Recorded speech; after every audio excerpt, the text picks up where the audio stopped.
Alhamdulillahirabbil alamin. Wassalatu wassalamu ala asyrafil anbiya'i wal mursalin wa ala alihi wa sahbihi wat tabi'ina lahum bi ihsanin ila yaumiddin. Ya ayyuhalladzina amanu taqullaha haqqa tuqatih wa la tamutunna illa wa antum muslimun.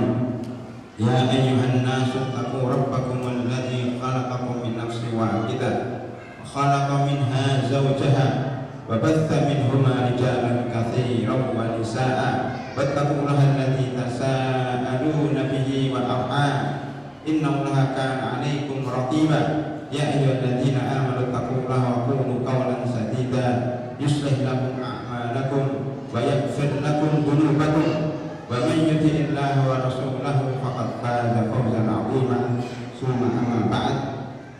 Hadirin dan hadirat peserta tabligh akbar tentang hari kiamat, apakah kiamat sudah dekat?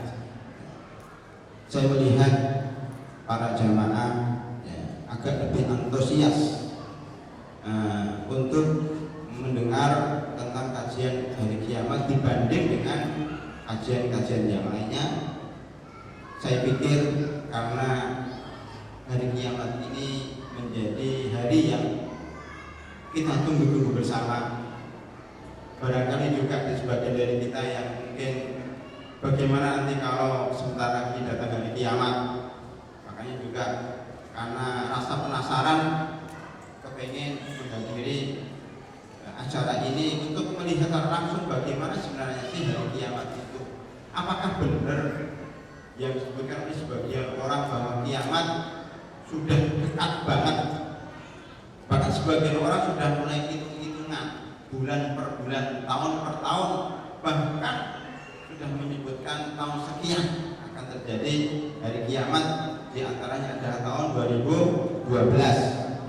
Saya mempunyai buku Kiamat 2012 cukup banyak, cuma nggak saya bawa karena 2012 sudah berlalu. Itu sempat ramai. Sebagai disebutkan tadi tanggal 12 bulan 12 tahun 2012 itu akan terjadi hari kiamat. Dan anehnya beberapa aktivis muslim juga ikut panik waktu itu. Saya mendengar beberapa tokoh juga ikut-ikutan pergi ke Alfamart, pergi ke Indomaret, membeli sarimi 1 kardus, membeli Indomie 3 kardus, membeli bahan-bahan makanan yang agak awet untuk diborong, ditaruh di rumahnya untuk menghadapi kiamat 2012. Itu seorang tokoh bagaimana dengan masyarakat umum. Rahimahullah itu menunjukkan bahwa memang di masyarakat kita masih ada yang kurang yakin dengan hari kiamat, dengan ketetapan Allah Subhanahu wa Ta'ala bahwa hari kiamat itu tidak ada yang tahu kecuali Allah Subhanahu wa Ta'ala. Bahkan Nabi Muhammad SAW pun tidak tahu tentang datangnya hari kiamat. Allah Subhanahu wa Ta'ala hanya berikan kepada kita tentang tanda-tandanya. Nabi Muhammad SAW juga hanya menjelaskan tentang tanda-tandanya. Tanda itu belum tentu terjadi. Contohnya, ya, mungkin suatu ketika itu mendung, seperti tadi malam. Ya, saya kebetulan taklim agak dekat dengan rumah saya, maka saya menggunakan motor, ya, karena untuk efisiensi waktu saya menggunakan motor dan ternyata keadaan mendung dan kritis. Ya, ini mau hujan, ternyata ditunggu-tunggu juga enggak hujan. Tanda-tandanya ada, tanda mau hujan itu adalah mendung. Itu baru tanda. Tanda itu bisa menunjukkan bahwa akan terjadi hujan beneran, tapi juga belum tentu turun hujan. Jadi kita tidak bisa memastikan ini hujan atau tidak, tapi kita bisa memastikan bahwa ini tanda hujan. Makanya sangat penting pertanyaannya, bagaimana apa urgensi kita mendalami atau mempelajari tentang tanda-tanda hari kiamat? Jelas penting, karena Rasulullah SAW telah bersabda dengan sabda yang sangat banyak sekali. Ya. Hadis-hadis tentang hari kiamat banyak. Sudah itu separuh ulama diantaranya yang saya bawa ini, kiamat sudah dekat. Tanda-tanda kiamat kecil. Tanda siapa? Karangan Syekh Mahir Ahmad As-Sufi, pernah kita sudah ya, di beberapa tempat ini menyebutkan bahwa tanda kiamat kecil itu jumlahnya ada 21 tanda kiamat kecil. Apa tanda-tanda kiamat kecil itu? Tanda-tanda kiamat yang sudah berlalu sebelum kita lahir, atau tanda-tanda kiamat yang kita tidak menemukan atau tidak menemui tanda kiamat itu karena sudah berlalu. Di antaranya adalah diutusnya Rasulullah SAW 14 abad yang lalu, sudah ada tanda-tandanya para hadirin. 14 abad yang lalu ya, itu sudah ada tanda hari kiamat. Sampai sekarang juga masih tanda-tanda. Waktu itu Rasulullah sudah memberikan peringatan kepada kita semuanya bahwa kiamat sudah dekat. Tetapi juga nggak datang-datang juga, karena dekat itu nisbi. Dekatnya itu menurut siapa dan berapa lama itu kita nggak tahu. Dekat bukan berarti besok, dekat bukan berarti 10 tahun lagi. Kita tidak tahu dekatnya berapa. Saya sekedar intermezzo, saya lama di Mesir. Orang Mesir itu kalau ditanya tentang suatu tempat, mana namanya masjid apa ini, Amar Ma'ruf, padahal nanyanya dari Jakarta Timur sana. Oh, masjid Amar Ma'ruf dekat, tinggal masuk tol terus keluar nyampe. Begitu sukanya, oh dekat. Ternyata kalau kita jalani, katanya dekat itu ternyata masih 5 kilo, katanya dekat. Nah, dekat menurut dia, jauh menurut saya kan. Nah ini konkret itu masih nisbi, belum jelas. Makanya kita kemudian tidak boleh kemudian menentukan bahwa kiamat itu tanggal sekian, kalau sudah dekat menurut siapa. Nah, ini nisbi. Kemudian di antara tanda-tanda subuh adalah terbelahnya bulan. Wafatnya Rasulullah SAW, penaklukan Baitul Maqdis pada zaman Umar bin Khattab. Ya, kemudian terbunuhnya Umar bin Khattab, terbunuhnya Utsman bin Affan. Ya, terjadinya perang Jamal antara Ali radhiyallahu anhu dengan Muawiyah. Ya, dengan Muawiyah, perang Jamal, perang Siffin antara Ali dan Muawiyah. Ya, perang Jamal antara Aisyah radhiyallahu anha dengan Ali bin Abi Thalib. Kemudian munculnya Khawarij, itu termasuk tanda-tanda hari kiamat. Ya. Terus harta melimpah ruah, ya. Api yang keluar dari Hijaz, ya, itu termasuk tanda-tanda kecil hari kiamat. Runtuhnya Imperium Persia dan Romawi, itu masuk tanda-tanda kecil hari kiamat yang sudah berlalu. Maka di sana ada tanda kedua, namanya tanda-tanda wusta, pertengahan hari kiamat. Tanda-tanda wusta itu tanda-tanda yang sebagiannya kita alami, masih berlangsung dan sebagiannya akan berlangsung. Kita belum menemukan atau belum menemui tanda-tanda itu. Dan sebagian sudah berlalu baru saja kemarin. Nah, umpamanya seperti tanda wusta. Contohnya wanita-wanita yang berpakaian tapi telanjang. Nah, itu dulu sudah ada, sebelum kita lahir sudah ada. Sekarang sedang berjalan dan nanti masih berjalan. Nah, itu tanda-tanda menghiasi masjid, berlomba-lomba meninggikan bangunan. Ini juga boleh kita singgung sedikit. Berlomba-lomba meninggikan bangunan. Ya. Itu wabil khusus orang-orang Arab. Ya. Kalian akan melihat ya, orang-orang Badui nanti yang dulunya adalah telanjang, nggak punya baju, nggak punya sandal, suatu ketika akan membangun bangunan yang tinggi-tinggi, gedung-gedung pencakar langit yang atau waru nabil bunyan. Kita lihat gedung tertinggi di dunia itu bukan di Amerika, bukan di Jepang, bukan di Eropa, tapi di mana? Di Arab, tepatnya di Uni Emirat Arab, di Dubai. Itu gedung tertinggi di dunia, tiga-tiganya ada di Dubai. Ya. Kemudian termasuk Burj Zam-Zam yang ada di Mekah itu termasuk nomor 4 atau nomor 5. Jadi Amerika, Jepang, Eropa sudah tertinggal jauh dengan Arab. Padahal Arab baru kemarin sore menemukan minyak, tapi sudah meninggikan bangunan seperti itu. Bahkan mungkin dalam riwayat lain, padang pasir menjadi tanaman-tanaman yang subur. Dan kalau kita ke Timur Tengah sudah banyak taman-taman, sudah banyak pohon-pohon sangat subur. Di Mesir itu ada namanya Hadikoh Dauliyah. Hadikoh Dauliyah itu pusat tanaman internasional itu banyak banget. Jadi tidak bisa bedakan mana Mesir, mana Indonesia. Padahal dulu adalah padang pasir. Itu termasuk tanda-tanda hari kiamat, benar itu tanda-tanda hari kiamat. Dikatakannya Sutra Homer Zina, termasuk LGBT, itu tanda hari kiamat. Jadi saya ngobrol dengan beberapa jamaah waktu kuliah subuh bahwa LGBT itu termasuk mempercepat datangnya hari kiamat. Karena orang sudah cinta sama jenis, bahkan ada seorang wanita yang kawin dengan anjing itu di Eropa, dan anjingnya sudah mati, maka dia menjadi janda. Janda ini kemudian menunggu lamaran dari binatang lain, ternyata nikah keduanya nikah dengan kucing. Jadi suami pertama anjing, suami kedua kucing, dan itu terjadi. Ini salah satu tanda hari kiamat, mempercepat tanda hari kiamat.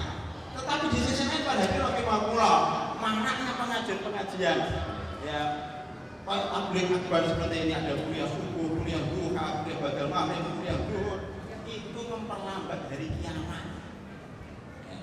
Memperlambat dalam arti kata tanda-tanda itu belum muncul semuanya. Justru sekarang orang banyak umroh, hampir tiap hari ada umroh. Semakin ramai itu Ka'bah dikelilingi orang-orang yang tawaf, itu termasuk tanda-tanda yang menyebabkan kiamat itu belum datang. Karena salah satu tanda hari kiamat itu bahwa Ka'bah sepi, tidak ada orang yang umroh sama sekali. Sehingga datanglah orang laki-laki dari Habasyah itu, dia bungkuk pincang membawa kapak, kemudian menghancurkan Ka'bah satu persatu, saking tidak ada yang umroh. Dan sekarang umrohnya banyak banget.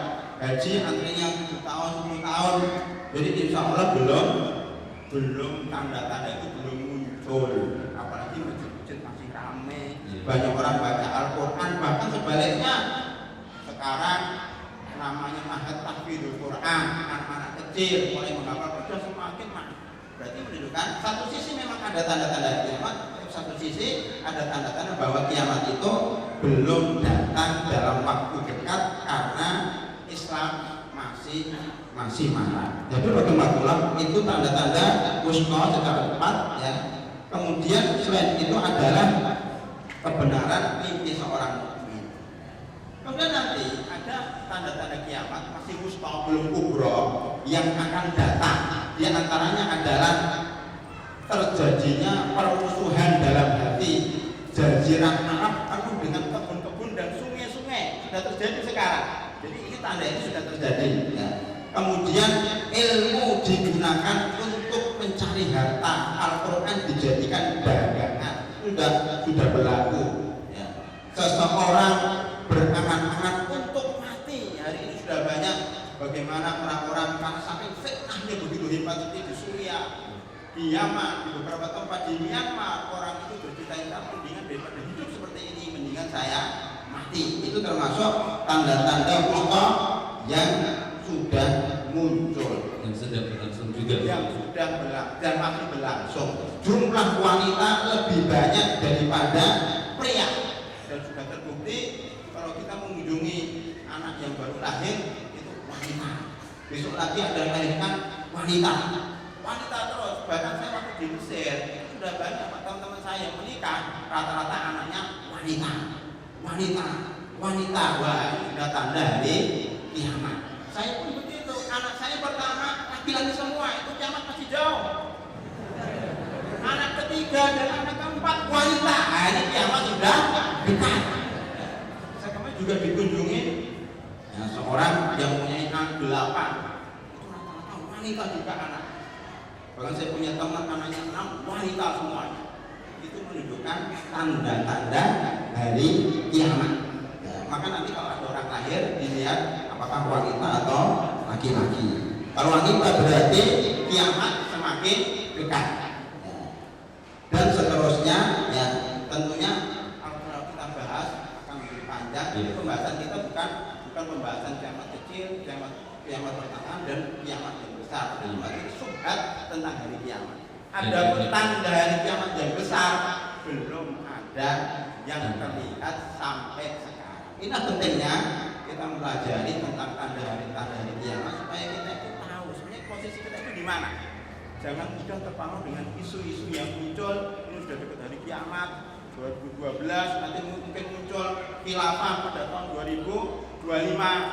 Nah, begitu seterusnya, sehingga kita kadang-kadang panik di dalam menghadapi seperti ini. Wallahu a'lam bishawab. Namun ya beberapa itu terkait dengan kedekatan kiamat itu memang dari kabar Al-Quran dan hadis Rasulullah itu tadi satu menyebutkan ada maknanya dan makna nisbi. Nah, bagaimana sebenarnya makna iktirab as-sa'ah dalam Al-Quran Karim dan juga dalam hadis Rasulullah? Apakah dia ada begini atau secara makna yang lainnya? Bisa menjelaskan? Iktirab as-sa'ah wa syaqqal qamar, iktirab an-nasi hisab wa al-maut. Nah, Ya, ini bagaimana? masa iktirab berarti dekat. Kiamat itu sudah dekat. Yang bersama yang kita sampaikan bahwa dekatnya itu adalah nisbi. Dekat menurut siapa? Kan itu ayat turun ketika Nabi Muhammad SAW masih hidup. 14 abad yang lalu, 14 abad itu berapa? 1400 tahun. Yang katanya adalah umur umat Islam. Itu yang kita bahas. Umur umat Islam itu insya Allah. Nah, itu makanya sekali lagi dekat itu bukan berarti dekat. Berarti dekat menurut dan ini Allah Subhanahu Wa Taala ya. Innahum yarawnahu ba'ida wa narahu qariba. Itu gimana Ustaz? Iya, jadi dekat ini adalah menurut Allah Subhanahu Wa Taala. Bukan menurut kita. Kita tidak diberikan kesempatan untuk mengetahui kapan kiamat datang. Ya. Makanya banyak syubhat-syubhat yang disalahpahami oleh sebagian kaum muslimin ya, seperti hadis menunjukkan bahwa akan datang hari kiamat sebelum anak ini besar. Nah, maksudnya kiamat ada dua makna kiamat itu. Kiamat untuk masing-masing dari kita itu kiamatnya adalah mati. Ya barang siapa yang telah mati faqad qama kiamatuhu, faqad qamat kiamatuhu. Barang siapa yang sudah meninggal dunia berarti kiamat untuknya sudah jatuh. Benar, kiamat sudah datang bagi orang yang mati. Bagi yang belum mati kiamatnya belum datang. Itu kiamat dalam arti kata yang kecil. Kiamat yang besar maksudnya rusaknya alam semesta ini secara keseluruhan. Itu namanya kiamat yang sesungguhnya dimaksud di dalam Al-Quran. Ya, jadi kata kuncinya adalah memang kiamat itu sudah mendekat bisa ya. Maka kemudian menggunakan fi'il madhi yang menunjukkan ini adalah satu keniscayaan yang akan terjadi di dunia. Baik, menarik sekali untuk kita bahas ya. Terkait dengan tanda akhir zaman memang subnya banyak sekali saja kalau kita breakdown matematikanya. Namun kita kembali lagi ke pokok pembahasan kita terkait dengan syubhat-syubhat.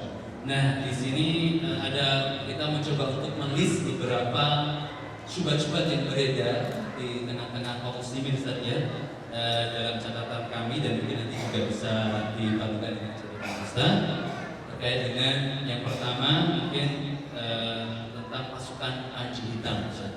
Banyak kemudian hadis-hadis yang beredar tentang Ashabul Rasul dan yang lainnya yang kemudian ada sebagian orang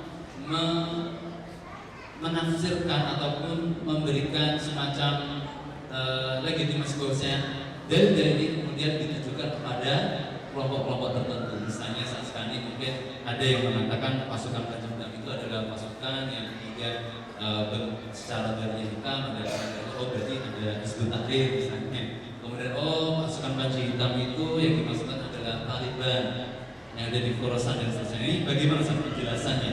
Benarkah takwil seperti ini dan bagaimana sikap kita terkait dengan kabar dari Nabi?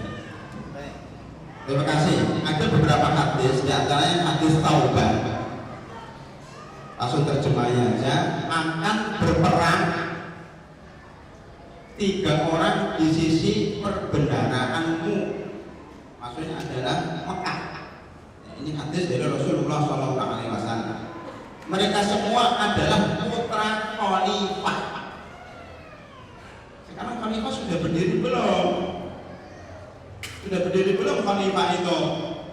Dan khalifah itu mempunyai 3 putra.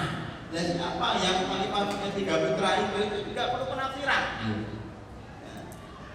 Ada orang yang mengatakan, kita bahas bahwa khalifah itu adalah khalifah Saudi Arabia, yaitu Raja Fahd. Jadi pengkhususan. Oh iya, langsung to the point, Raja Fahd. Saya bacakan dulu hadisnya, baru saya terangkan maksudnya siapa itu dan bagaimana syubhat-syubhat itu beredar. Tetapi tidak seorang pun di antara mereka yang berhasil menguasai perbendaharaan itu. Di dalam beberapa syarah hadis disebutkan bahwa perbendaharaan itu maksudnya Ka'bah. Karena itu mereka mengaku Saudi Arabia. Setelah itu muncullah bendera-bendera hitam dari arah timur. Sekarang saya tanya, timur itu mana? Jawa Timur. Kalau dibanding dari Jawa Timur, jadi nanti ada pasukan dari Jawa Timur datang ke Jakarta pakai serban hitam. Nah, bisa ditafsirkan seperti itu. Timur itu siapa dulu? Kalau ini Rasulullah SAW bersabda, berarti timur itu timurnya Saudi Arabia. Timurnya Saudi Arabia itu mana? Ada yang mengatakan Khorasan, karena Khorasan itu berarti kan Saudi Arabia, Khorasan sebelah timurnya, benar ya? Khorasan itu daerah Iran, ya, daerah Iran, daerah Afghanistan, itu Khorasan. Walau al-Nahr. Ya, setelah Irak itu ada Iran, ada Afghanistan, ada Afghanistan dan seterusnya. Itu namanya Khorasan, Asia Tengah. Asia Tengah. Nah, lantas kemudian muncullah bendera-bendera hitam. Jadi mereka itu membawa bendera hitam. Lantas mereka membunuh kalian dengan suatu pembunuhan yang belum pernah dialami oleh kaum sebelum ini. Jadi perangnya itu sangat hebat sekali, senjata itu luar biasa. Jadi benar-benar mereka pahlawan perang. Kemudian beliau Shallallahu Alaihi Wasallam ya itu menyebut sesuatu yang aku tidak hafal, lalu bersabda, maka jika kamu melihatnya berbaiatlah. Ya, ini berbaiat ini kan ini saat kami orang dari Musa pergi ke Afghanistan berbaiat di sana karena meyakini hadis ini bahwa di Khorasan itulah ya tempatnya orang-orang yang membawa panji hitam. Walaupun dengan merangkak di atas salju. Gimana merangkak di atas salju? Ya, padahal salju kemarin saya dari Maroko itu banyak saljunya di sana. Barangkali maksudnya Maroko karena di sana namanya Gunung Atlas atau Meridim. Itu ada gunung yang di atasnya salju. Kita main-main salju di sana. Itu bahkan di Maroko bukan di Pakistan. Bahkan di Pakistan nggak ada salju, tapi musim dingin memang di daerah Afghanistan ada saljunya. Maka jika kamu melihatnya berbaiat walaupun dengan merangkak di atas salju karena dia adalah khalifah Umar Al-Mahdi. Loh gimana? Al-Mahdi itu konon itu dibaiat di depan Ka'bah. Loh itu kok di Khorasan? Yang benar yang mana? Ya, maka sekarang muncullah orang-orang yang menganggap dirinya Imam Mahdi. Sudah muncul sejak dulu. Bahkan pecahan dari kelompok Syiah ya, Koromito itu pernah menyerang jamaah haji dengan senjata dan membantai jamaah haji yang ada di depan Ka'bah. Ribuan orang meninggal dunia dan dia mengatakan saya Imam Mahdi. Maka harus baiat di situ. Akhirnya Hajar Aswadnya dicuri sampai berapa puluh tahun itu di Ahsa di daerah timur Saudi Arabia. Setelah itu, setelah pembantaian karena Mahdi, datanglah Sukri ya, yang jamaah takfir membawa senjata, masih ada videonya bagaimana dia merengsek ke Mekah Mekah dan menembaki jamaah itu sampai banyak meninggal dunia dan menganggap dia adalah Imam Mahdi. Dan nanti akan datang lagi orang yang menganggap dirinya Imam Mahdi dan orang-orang harus baik kepada dia. Ini salah satu kesalahan fatal, akibat fatal kalau kita menafsirkan hadis-hadis tentang kiamat menurut hawa nafsu kita. Akan muncul orang-orang yang mengaku dirinya Imam Mahdi. Ini sangat berbahaya sekali. Ibnu Katsir mengatakan yang dimaksud dengan perbendaharaan di dalam hadis ini adalah perbendaharaan Ka'bah. Ya belum tentu Saudi Arabia. Akan ada 3 orang putra khalifah yang berperang di sisinya untuk merebutkan hingga datang akhir zaman dan keluaran Imam Mahdi. Kita lihat salah satu nukilan ditulis oleh seseorang. Ya. Ada orang bernama Tony Carter, bukan Tony Shaki. Saya ada namanya Tony Shaki ya, bukan itu saudaranya. Tony Carter, seorang analisis politik Amerika, ya, dengan spesialisasi kajian Timur Tengah, khususnya Arab Saudi. Kita nanti buat begini. Jadi maksud khalifah itu ada Raja Fahad. Raja Fahad. Raja Fahad ini punya putra mahkota dari 3 ibu. Dan kemudian saya juga ngobrol dengan salah seorang tokoh Indonesia yang dekat dengan kerajaan. Dia menceritakan tentang sejarah Saudi Arabia. Pertama adalah Pangeran Abdullah, yang kemarin jadi Raja Saudi, kemudian sudah meninggal dunia. Yang kedua Pangeran Nayef, ya, Pangeran Sultan dan Pangeran Salman. Nah, Pangeran Abdullah kemudian jadi raja dan meninggal dunia. Masih ada 3 kekuatan, Salman, Sultan dan Nayef. Menurut cerita teman-teman yang mengetahui tentang Saudi Arabia, yang sekarang yang menang itu Pangeran Salman. Yang teman-temannya atau saingannya sudah disingkirkan semuanya. Ya. Makanya sekarang Salman, kemudian putra mahkotanya adalah Muhammad bin Salman. Dan yang satu ini jadi Menteri Pertahanan. Dan satu lagi putra mahkotanya, ada 2 putra mahkota. Itu ditafsirkan bahwa itu putra khalifah. Padahal Saudi itu bukan khalifah, tapi kerajaan. Walaupun nanti kalau kita pembahasan masalah khilafah, kerajaan itu kadang-kadang khalifah, seperti khalifah Bani Umayyah dan Bani Abbasiyah itu juga disebut khalifah. Tapi walaupun sistemnya kerajaan. Tapi secara teritorial karena luasnya wilayahnya Saudi ini kan cuma secara satu negara saja. Maka sebenarnya penafsiran seperti ini kurang pas, karena dia ada negara dan ya jauh kalau dikatakan khilafah gimana? Belum mengayomi seluruh wilayah. Jadi kalau dikatakan khalifah juga kurang pas. Walaupun kejadiannya memang, nah karena ini ada analisis kajian Timur Tengah, mereka tahu habis Raja Abdullah siapa dan sekarang memang Raja Salman. Wallahu a'lam bishawab. Bahkan pada Rasulullah kemarin ada ulama atau tokoh dari Mesir mengatakan di televisi bahwa yang namanya Imam Mahdi itu namanya siapa? Muhammad bin Abdullah. Lah Abdullah ini adalah Raja Yordan sekarang. Raja Yordan sekarang namanya siapa? Abdullah. Raja Abdullah itu punya anak namanya Muhammad. Nah, itu yang jadi Imam Mahdi. Nah, itu tokoh Muslim itu. Iya. Nah, coba lebih menyimpang lagi ya. Banyak dagelan di sini kan. Jadi masing-masing akan mengklaim ini nanti Imam Mahdi. Yang satu bilang ini anaknya Muhammad bin Salman, nggak tahu lah. Jadi Imam Mahdi dan seterusnya. Karena itu pada wakil makhluk hal-hal seperti ini mestinya harus kita jauhkan lah prediksi-prediksi seperti itu karena semuanya hanya berdasarkan don. Inna dzunnu illa dzunna wa ma nahnu bimustaqiinin. Kami itu hanya menduga-duga saja, pakai ilmu kira-kira.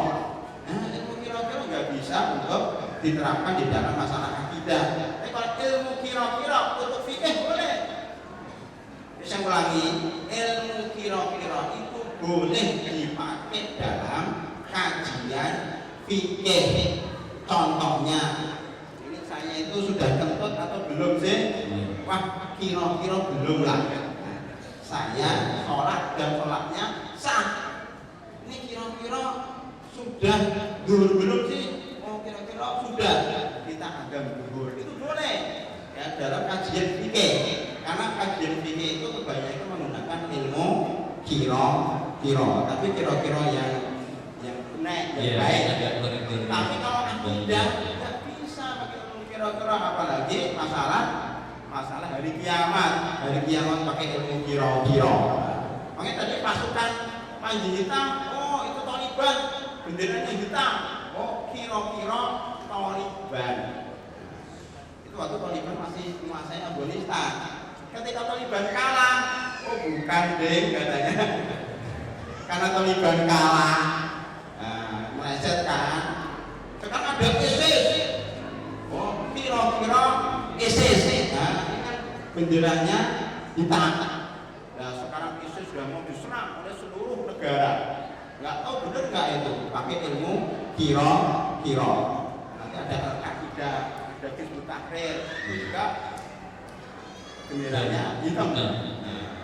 Jangan-jangan fotokopian hitam juga termasuk panji hitam. Ya ini kan kopiah hitam, ini kan kopiahnya biru. Nah ini janganlah kita gunakan ilmu kiro. Jadi hadisnya seperti itu, tidak menyebutkan siapa itu pemegang panji hitam itu siapa, tidak disebutkan. Kalau Rasulullah tidak menyebutkan, kita nggak perlu menyebutkan. Jadi kita mengimani apa adanya dari hadis tidak dan tanpa perlu menjustifikasi satu kelompok ini pada bagian dari Islam itu. Seperti itu maksudnya.